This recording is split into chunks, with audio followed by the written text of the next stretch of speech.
We're starting the 11 o'clock hour with a stunning lapse in national security, where President Donald Trump's administration inadvertently discussed war plans in a group chat with a journalist mistakenly on that thread. Now, Trump today says he is standing by his national security advisor, Mike Waltz, who is reportedly the one who added the journalist to that chat.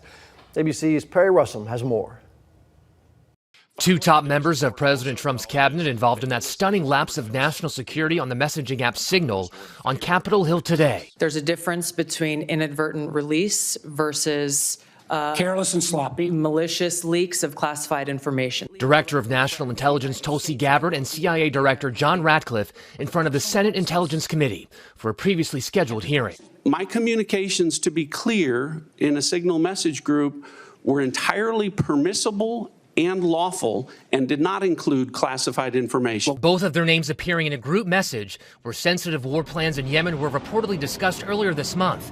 Also in the chat, a journalist inadvertently added to the group. That journalist, editor-in-chief of The Atlantic, Jeffrey Goldberg. It seems completely absurd to me that the national security leadership of the United States would be meeting on a messaging app to discuss forthcoming military action. Goldberg says he was added to the group by National Security Advisor Mike Waltz. President Trump today standing by Waltz, telling NBC News, Waltz has learned a lesson and he's a good man. Goldberg says other names in the group included Vice President J.D. Vance and Secretary of Defense Pete Hegseth, who Goldberg claims was sharing war plans so sensitive The Atlantic decided not to publish them. Weapons systems and packages and timing and weather in Yemen and all kinds of information about sequencing of particular events.